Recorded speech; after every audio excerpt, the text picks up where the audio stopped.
perspective of educators' most treasured superpower, which is time. Our vision is to give every student the opportunity that they deserve to be successful in school, and our mission is doing that via a support platform that helps educators, students, and parents work with each other. Teeing off the question this afternoon with this great panel. The shirt I'm wearing, I don't know if everyone can see it. It says accelerate. It's so there's an X, there's an L, and then the number 8, and it feels like that. It feels like everyone is accelerating full speed towards the 2022 school year in an environment that in many ways is much unlike any other we faced. There was a survey done of all educators this past June, which found that folks are burnt out. It's been a long 17 plus months of dealing with COVID uh, uh, uh, not 19, and in the context of it never having been a busier time for administrators and for leaders to manage the demands of face-to-face, hybrid, or virtual school.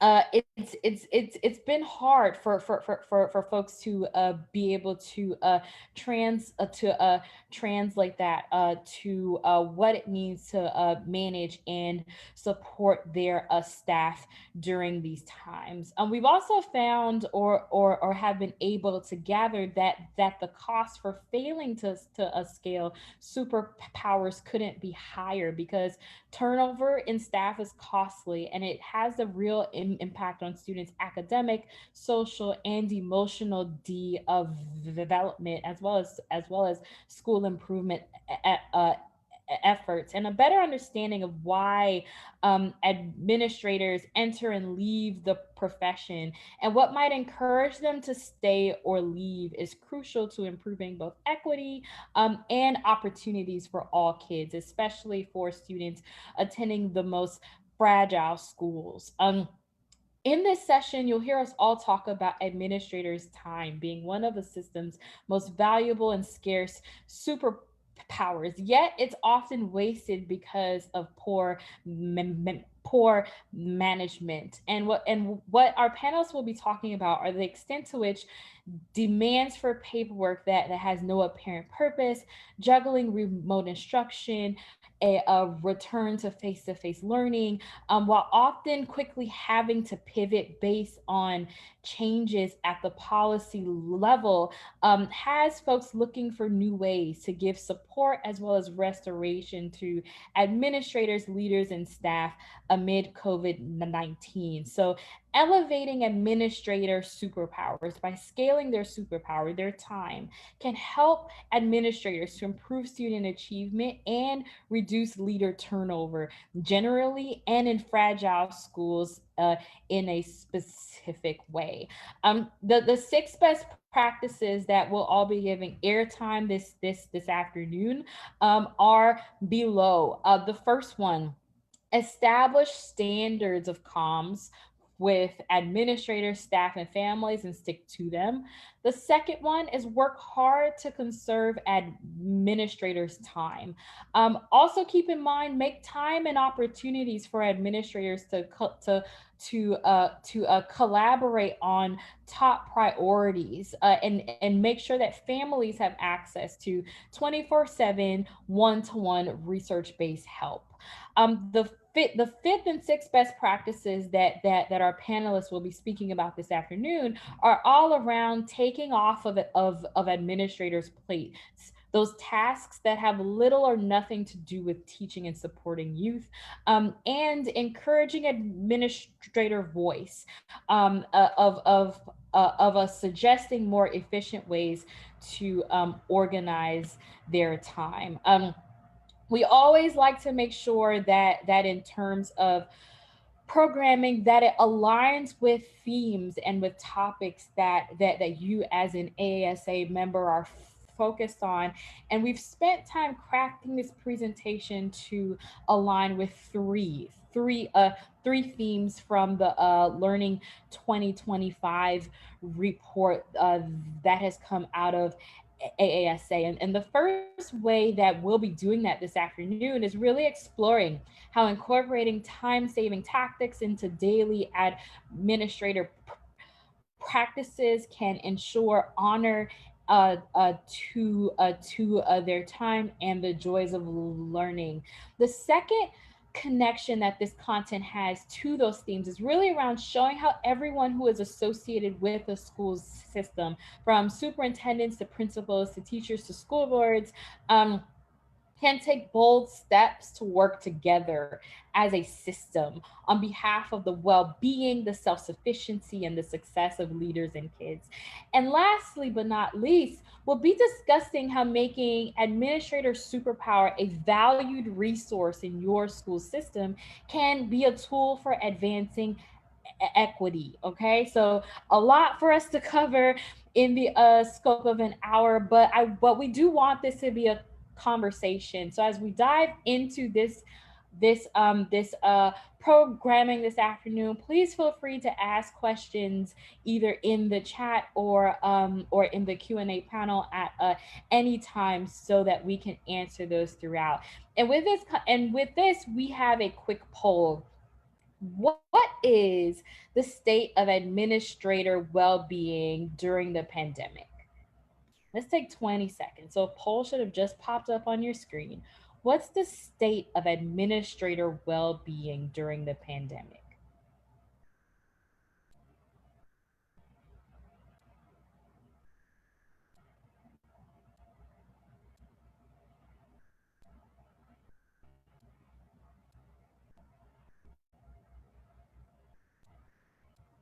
All right, I'm going to go ahead and end it since we're close to 80% of folks and share.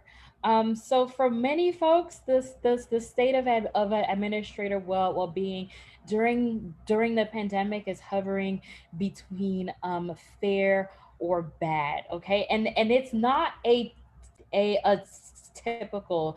From the 2021 State of the U.S. Teacher Survey, what was found by a research team was that nearly 1 in 4 teachers said that, and in this case, teacher or school or system level leader said that they were likely to leave their jobs by the end of the 2020 2021 school year, as a function of how stressful it's been to maintain a sense of well-being at work at these times. A much higher proportion of leaders are reporting frequent job-related stress, and some of those factors are, how do I care for my own children while leading and being an educator? How do we deal with constantly changing um, context around what the mode of instruction is going to be?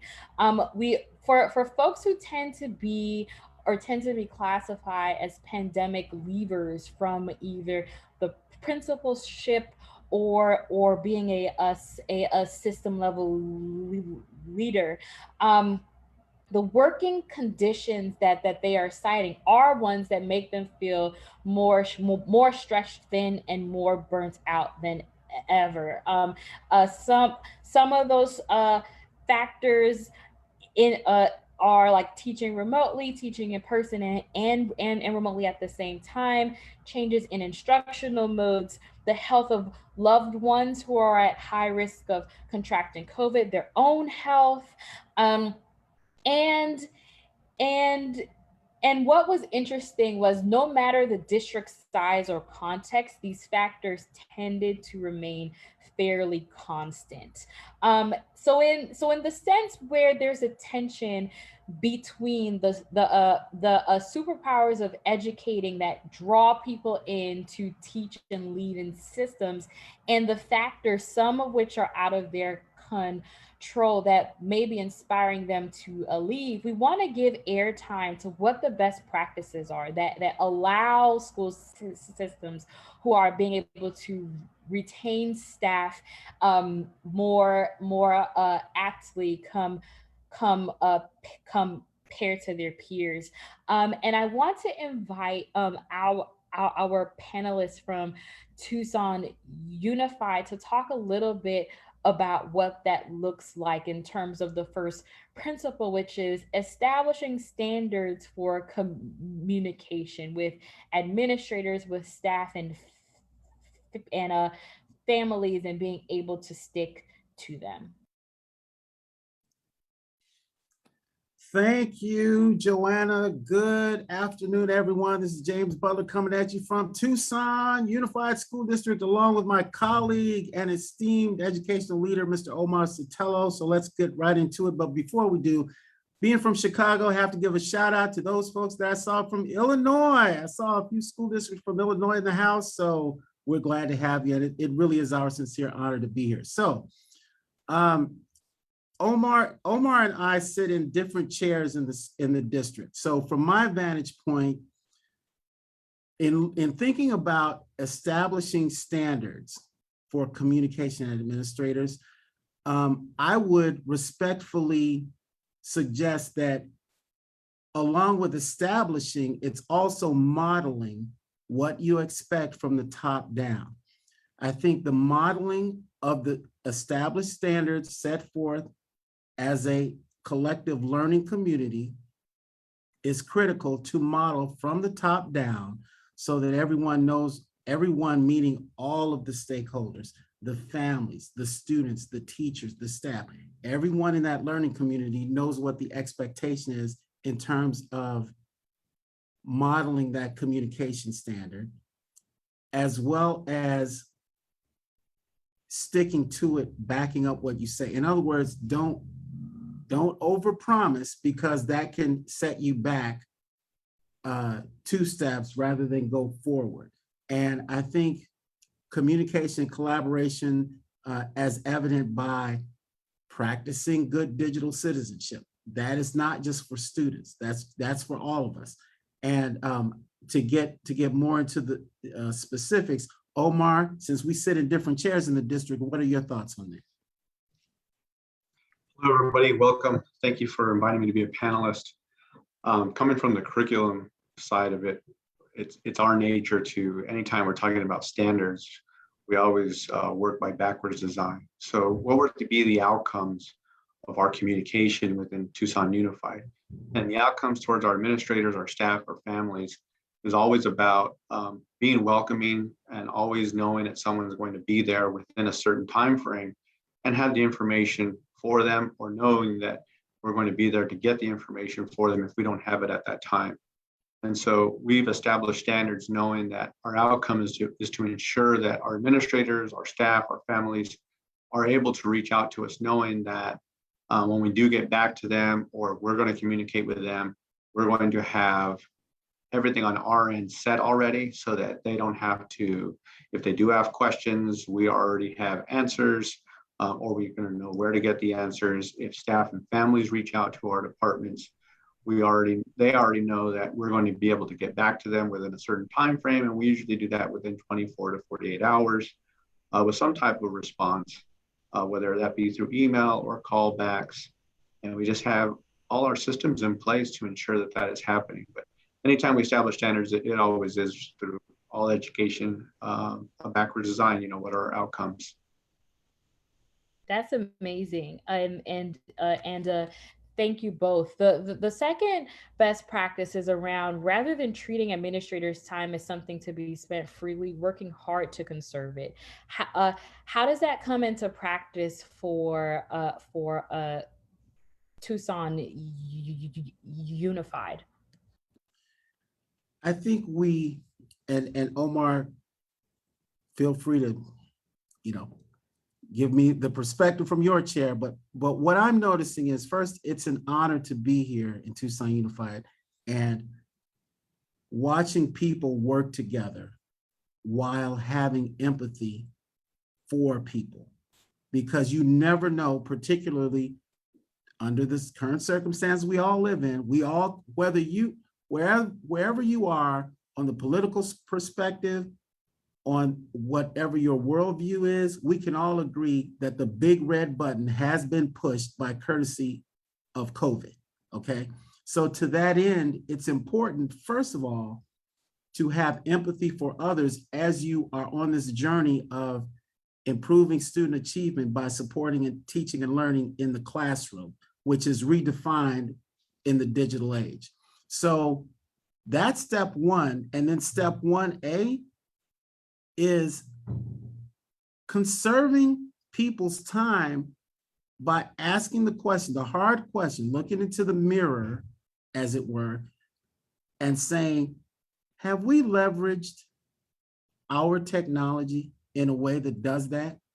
That actually conserves people's time? Because if we truly honor people's time, then it's incumbent upon us to leverage the technology that we have in order to further move that ball down the field, as it were. In other words, the technology department, or however it's configured in your school district, it's amazing what's possible if they're given the opportunity, and if you come to them with, you know what, here's our situation right here. Here's this issue. How can we use what we have in place already to give the gift of time back to administrators and or teachers and or staff? Omar, you want to chime in on that? Thank you, James. I really like the word that James used was empathy. Empathy towards our administrators, our teachers, their staff, our students, and just understanding everything they go through, and understanding that they don't have time to be spent freely, that it must be conserved, because they're a leader of that family. Their sites are their second families, and we respect that. And one of the things we do in our department is to ensure that when we go out to sites, we talk to administrators, we really want to get to know the culture of the school, the culture that the administrator is trying to lead, and how can our department support that? How can our department help them lead their culture in the right direction that they want to move in? So we make sure that in our department, and what we do on the curriculum side in Tucson Unified, is to ensure that anytime we have initiatives in place or a new platform that we're going to be introducing, or a new curriculum resource that is going to support our curriculum that we wrote in Tucson Unified, we want to ensure that we hear the voices of our administrators, to see, how can this fit within the culture that they're establishing at their sites. We make sure, again, that everything on our side is set so that the administrator can say, okay, I can see where this is going. I can see the data that can be behind it, and I can see how this can fit. And then they were able to ask their proper questions, rather than asking, monotonous organizational questions that we can already have in place ourselves. And that's in collaboration with all departments. So our department and James' department, we make sure that everything on our side is set, technology-wise, that the principals aren't asking, okay, how do I get my teacher set up in this? No, we're already doing it for you. How do we get data from this? Well, we're already going to have it ready for you. We make sure that our platforms understand the culture of each site, they understand the needs of each site, they understand what data is going to be needed. We have monthly data reports from all our platforms, and we make sure that those are sent to our administrators right away. If they need something in between, they know they can get it. So a lot of times we're just making sure that the administrator is focused on their site and not so much focused on what the district is moving, because they already know what's going to be taken care of on our side. Thank you. Another best practice has been to make administrators' time and opportunities to collaborate a top priority when building us schedules out. I want to take a few minutes to now walk folks through one of the biggest leverage points there exists for scaling staff superpowers in this new year, and that's thinking about taking off of staff plates that which can be taken off, and one of the ways of doing that is giving families access to unlimited 24/7 personalized learning help. So let me walk you through the new research that is enabling states and school systems across the U.S. to do this in this new year. At AllHere, our chief scientific advisor is Dr. Peter Bergman.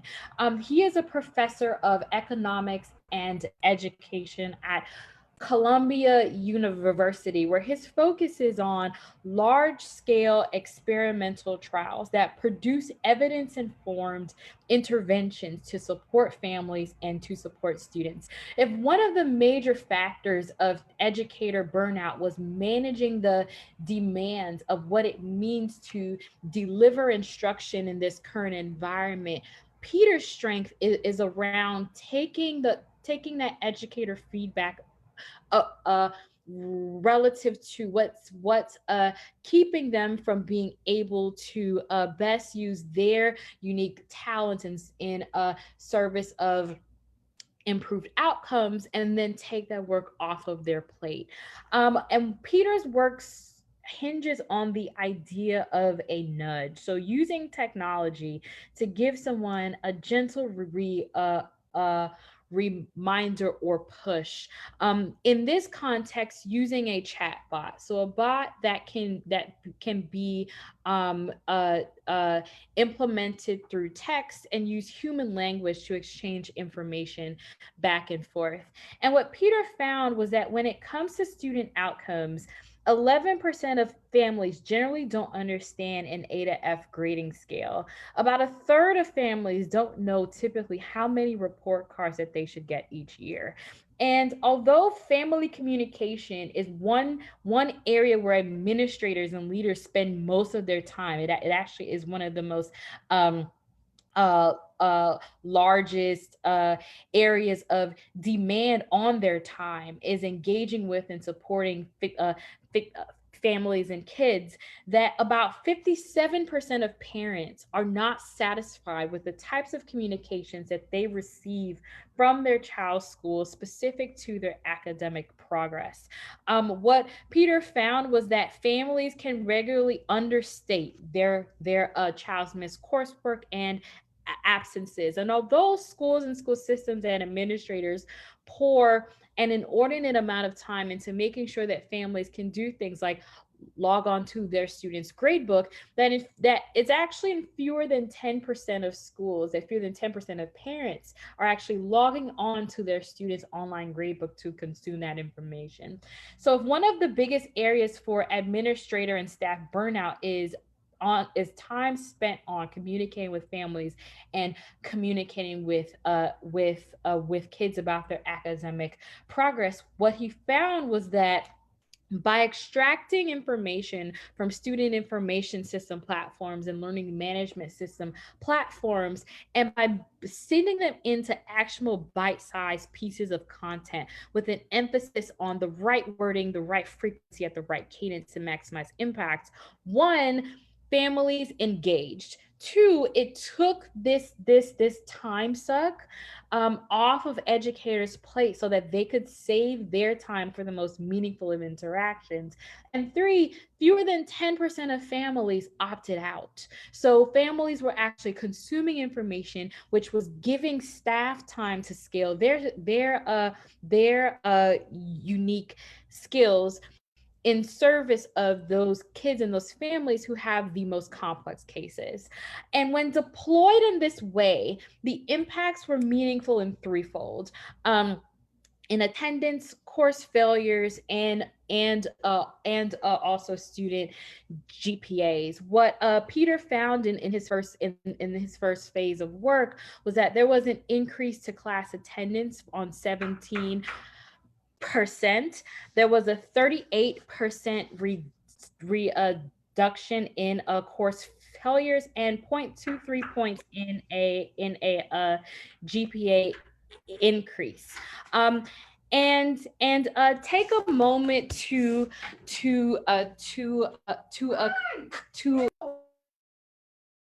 take a moment to consider what the impacts of that would mean for your students and your families at your schools. And for a lot of administrators, what the feedback from the first phase of this research when it comes to saving staff time and scaling staff superpowers in anticipation of the fall was that it wasn't that it was the modality of the text, but using text to be able to support the identification, the enrollment, and the participation of youth in their education as being that which saved school and system level leader capacity. What was also found in the research was an emphasis on how supporting families and supporting students proactively, so not just relying on administrators to have the capacity to reactively engage with families and kids around areas of challenge. That was a large factor in helping them to reclaim their time, and whenever possible, looking at opportunities to infuse those conversations with joy, with graphics, with wit, and with on-demand help across any academic area.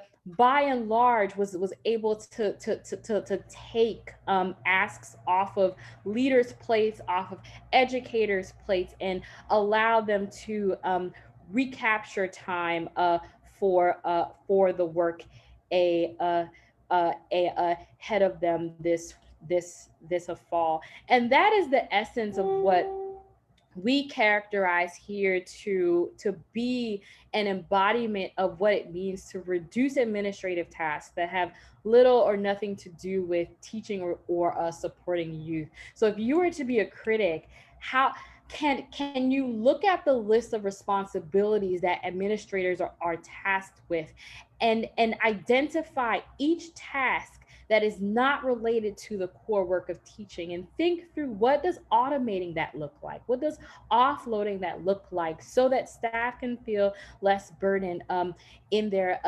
day-to-day work?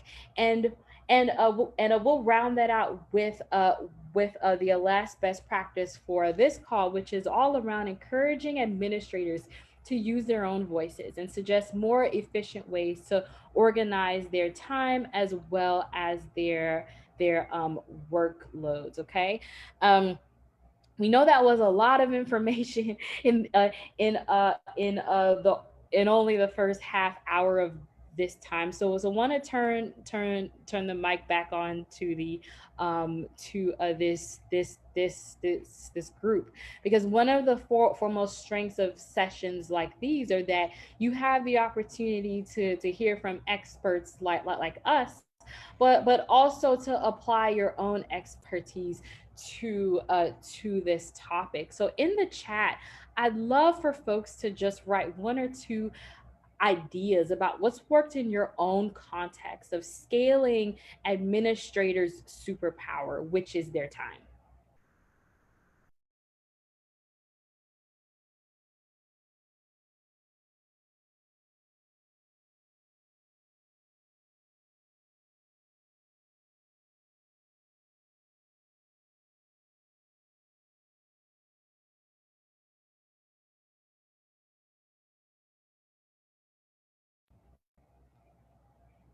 And while we wait on folks to put some thoughts in the chat prior to this call, we got to get some feedback from a superintendent out of the great state of New York about what process automation has helped to scale the superpower of time. And given that the biggest investment of time that's non-instructional for administrators is around engaging families and supporting parents, what Dr. Brady has said here works for them is the capacity for parents to be able to text chatbots with questions or concerns and get an immediate answer 24/7. So There's not an educator who wants their phone going off, their email inbox being filled up outside of school hours. And parents like to use bots because they can be available 24/7 and can be accessed through their smartphones. Some other concepts or ideas coming in from your colleagues in the chat are about reducing redundant meetings and using Zoom to meet instead of the past practice of meeting in person if it would still be effective. Absolutely.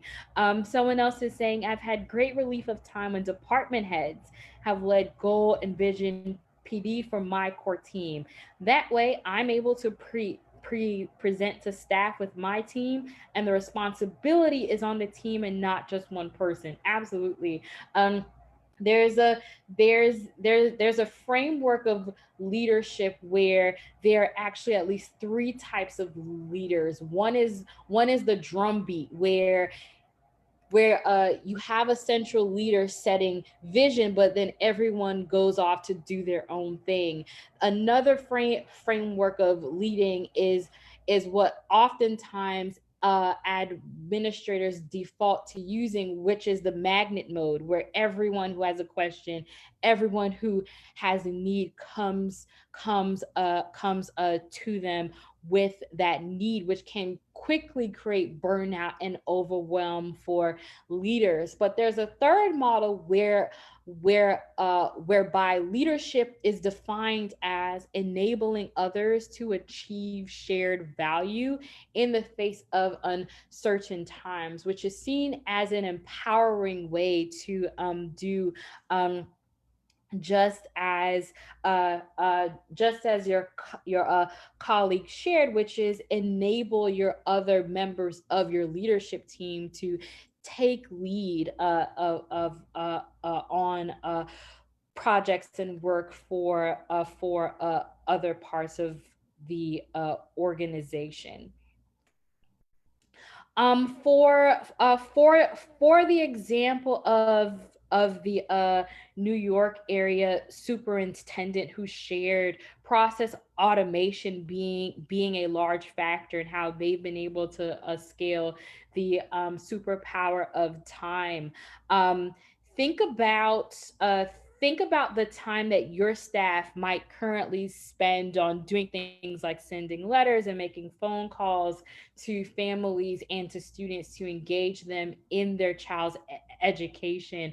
By automating that through text, what has happened are taking off of the plates of staff the time that would otherwise be invested in making phone calls and writing emails, and saving and definitely having an impact on staff time that they can then apply to more complex projects, which certainly has an implication for saving taxpayer dollars as well. Okay. And with that, we want to share some free resources with this group. The first is an ebook. So in your inboxes after this presentation, you'll find a download to an ebook about how district leaders can scale administrators' time as a thank you for sharing your busy mornings or afternoons with us. For the folks who have expressed or are contemplating expressing interest in what process automation might look like in their own context. We are accepting applications for demonstration pilots for systems that want to evaluate opportunities to scale their administrators' superpower of time by completely automating some aspects of what parent and family outreach looks like. We are also making available consultation uh, and a planning consult from the experts who are on our team to this call. And for other resources on scaling the administrator superpower of time, feel free to reach out to or ping us at allhere.com. With that, I want to thank everyone for attending this afternoon's session, and happy to open it up to any questions that folks might have at this time.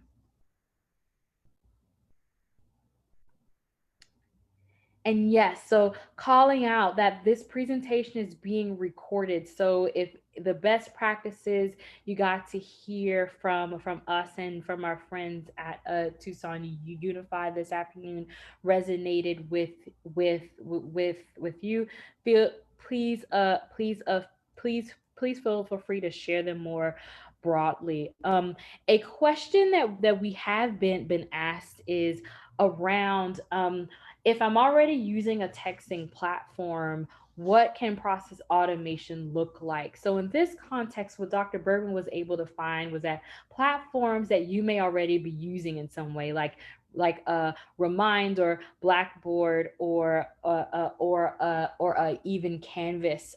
Those platforms are best suited for one-to-one communication or one-to-many outreach from teachers in schools to parents on generalized topics. Look at something like a chatbot as a way of scaling a high performing student support team, where whether the issue is with transportation or meal services or health or any other school related topic, proactively or reactively, folks can get help and support on a 24/7 basis in an evidence-based manner, in a proven manner, without requiring the capacity of any school or system level staff.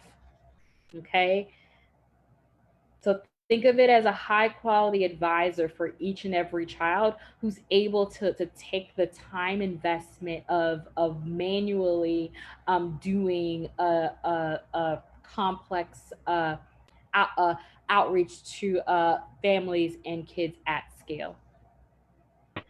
Another question we've been asked is, what is the lift required from a district to implement AllHere? It typically takes 1 to 2 hours of time at the outset, and in that process, what we do is one, build your custom chat bot that is incorporating policies, procedures, and resources that are specific to your individual context. Okay, so no two chatbots are exactly the same. We're also integrating your chatbot with your student information system platform, so that as families and students are texting your bot, they're able to have personalized conversations at scale. So after that, our team gets to work on building your bot, and then you can launch your bot within 3 to 4 weeks of that date or time. Another question that's come up: what or how many languages can can be spoken from an equity perspective, in order to offload this off of educators and from administrators' plates. It is very important for them to be able to send and receive languages in their home or in their native language, and we facilitate that as a part of the implementation process as well.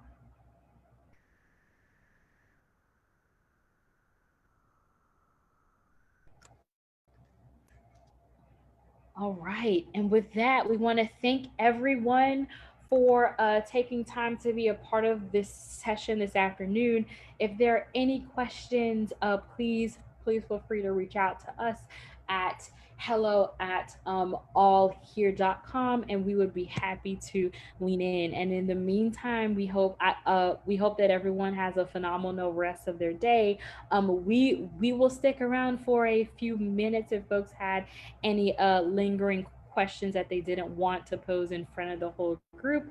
But again, thanks to everyone.